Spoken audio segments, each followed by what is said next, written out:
기도하겠습니다.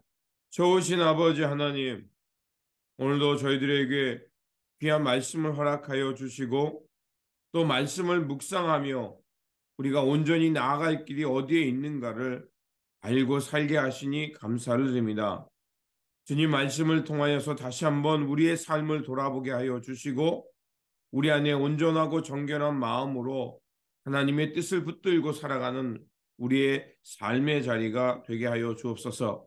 또한 먼저 부름받은 자답게 하나님의 선한 역사를 알게 하여 주시고 그것을 향해 꿈꾸며 묵묵히 나아가는 믿음의 사람 되도록 지켜 주시옵소서.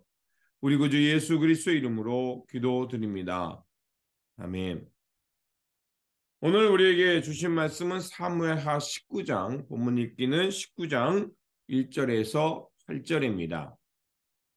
왕이 목 놓아 울면서 압살롬의 죽음을 슬퍼하고 있다는 소문이 요압에게 전해졌다.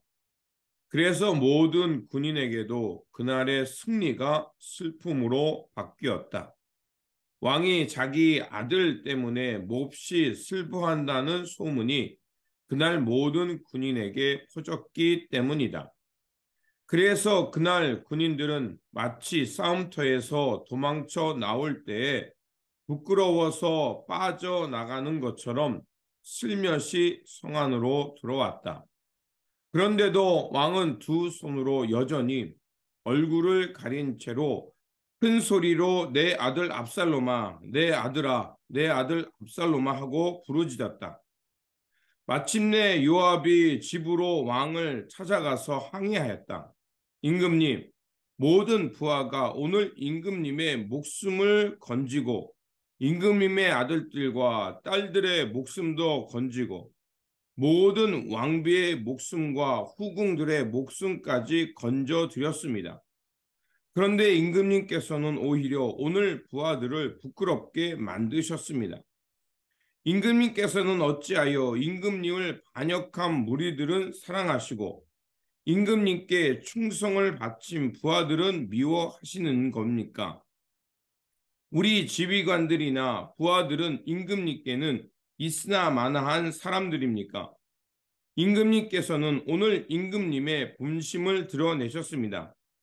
차라리 오늘 압살롬이 살고 우리가 모두 죽었더라면 임금님께서는 더 기뻐하셨을 것입니다. 그렇지 않으시다면 이제라도 일어나 밖으로 나가셔서 임금님의 부하들을 위로의 말로 격려해 주십시오. 제가 주님의 이름을 걸고 맹세하지만 지금 임금님께서 밖으로 나가지 않으시면 오늘 밤에 한 사람도 임금님 곁에 남아있지 않을 것입니다.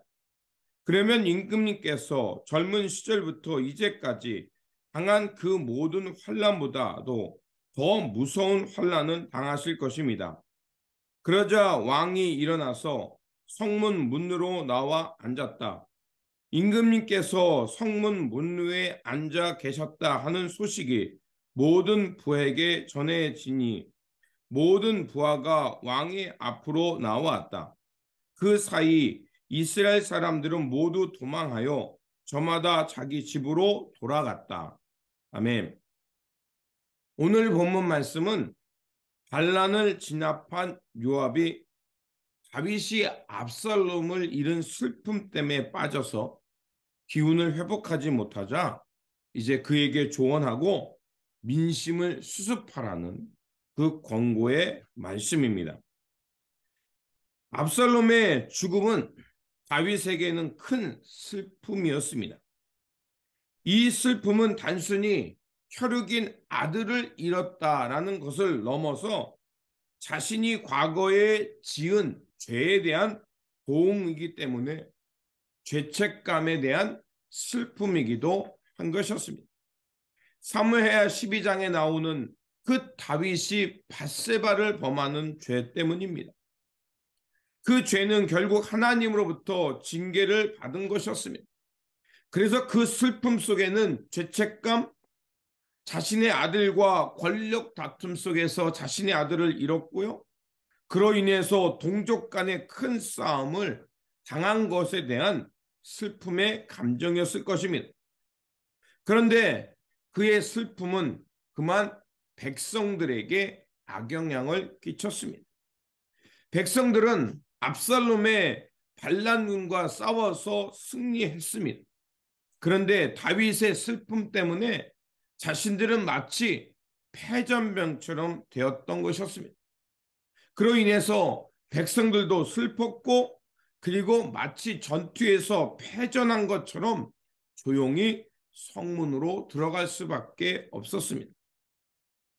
아들을 잃은 다윗의 슬픔이 계속되자 백성들에게 악영향이 미치고 민심이 안 좋은 것을 요압은 알고 왕에게 나아갑니다. 그리고 요압은 왕에게 간곡히 항의하며 간청합니다. 백성들이 목숨을 걸고 지금 왕의 생명과 자식들과 후궁들의 생명을 지키며 싸워 승리했는데 오히려 지금 그들은 패전병이 되어 있다라고 왕에게 나아가 말합니다. 지금 그래서 백성들의 마음은 섭섭해 있고 지금 민심이 좋지 않다는 것을 알립니다. 요압의 적절한 조언을 받은 다윗은 이제 성문으로 나아가서 다시 한번 그 전쟁에서 승리해 온 군인들을 격려하는 것을 볼 수가 있습니다. 하나님으로부터 택함 받은 자, 왕으로 기름 부은 자는 때로는 개인의 슬픔을 뒤로 한 채 공동체의 일치와 회복을 향해 노력해야 한다는 것을 오늘 본문은 우리에게 말해주고 있습니다. 그리고 이제 이스라엘 백성들은 다시금 다윗을 예루살렘으로 황궁으로 모셔와 왕으로 피택하려고 합니다. 그런데 어찌된 일인지 다윗이 왕이 되는 것을 유다 지파는 그렇게 탐탁지 않게 여기고 있었던 겁니다. 그래서 다윗이 앞장서서 유다 지파에게 요구합니다. 왜 다른 지파들은 나를 황궁하여 왕으로 세우려고 하는데 유다 지파, 나의 고륙인 당신들은 왜 그것을 요청하지 않습니까? 라고 이렇게 그들을 향해 요구하는 것을 볼 수가 있습니다. 또한 다윗이 이렇게 예루살렘으로 황궁을 하기 위해 강을 건너자 압살롬에 의해서 쫓겨가던 그 당시에 다윗을 저주했던 시므이가 자신의 목숨이 위태로워진 것을 알고 다윗에게 나와 사죄하며 용서를 구합니다. 그런데 우리 같으면요, 당장 그의 목을 쳤을 텐데 다윗은 그를 용서합니다. 또한 무비보셋은 이제 그의 종 시바의 관계로 인해서 다윗과 이렇게 그 오해가 생겼습니다. 그래서 무비보셋도 다윗에게 나와서 자신의 상황을 알리며 다윗과 오해를 풀게 됩니다. 그리고 마지막으로 마하나임에서 다윗을 공개했던 길르앗 사람 바실레, 그를 데리고 예루살렘으로 가려고 할 때 그는 거부합니다. 내 나이가 벌써 80이 넘었습니다. 내가 무슨 영화를 보겠어요? 차라리 내 아들을 데려가십시오라고 작별하며 이제 다윗은 길갈로 돌아갑니다. 이렇게 다윗이 점점 예루살렘을 향해 나아가자 이스라엘 지파와 유대 백성들 사이에 충성 경쟁이 일어납니다. 아직까지는 지금 온 지파가 완전히 회복되지 않았다는 것을 볼 수가 있습니다. 이처럼 죄는요, 서로 갈등하게 하고 분쟁하게 합니다. 하지만 하나님의 마음을 갖게 된 사람은 상대방을 이해하고 관용을 베풀게 하는 모습을 볼 수가 있습니다. 다윗이 그렇다면 어떻게 이렇게 관용의 사람이 될 수 있었을까? 오늘 본문 속에 살펴본 것처럼 자신을 향해 조롱했던 시므이를 용서하고요.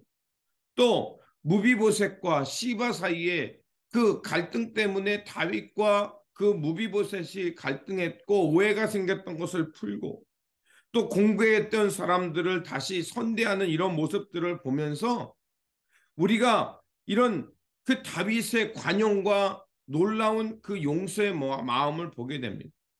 다윗이 이렇게 될 수 있었던 것은 자신이 하나님으로부터 용서받을 수 없는 상황에서 용서받았음을 알았기 때문이라고 생각합니다.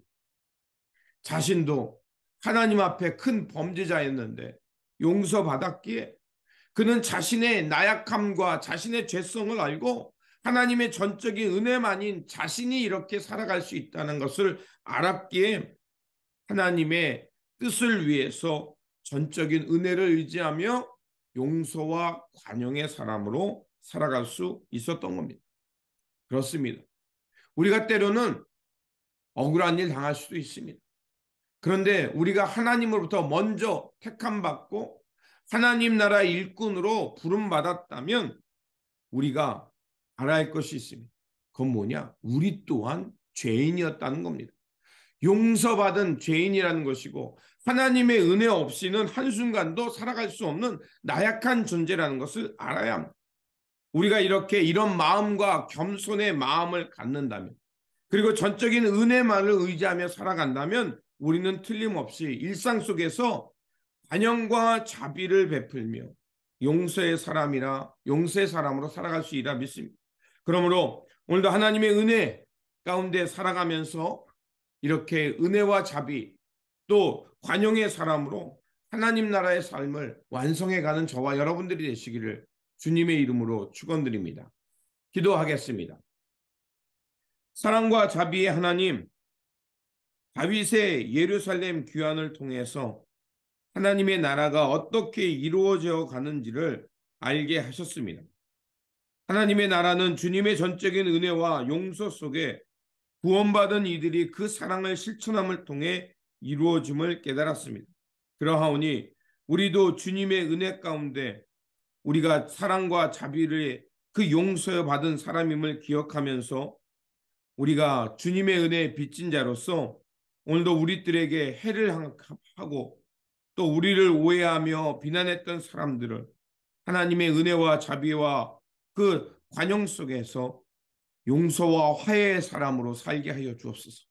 그래서 오해는 풀게 하여 주시고 나에게 해를 입힌 사람에게는 그가 잘못을 뉘우치며 나올 때 그를 용서해 줄 수 있는 그런 관용의 사람이 되어서 이 땅에 하나님 나라의 평화를 일구며 살아가는 주님의 택함 받은 백성, 거룩한 백성 되어 살게 하여 주옵소서.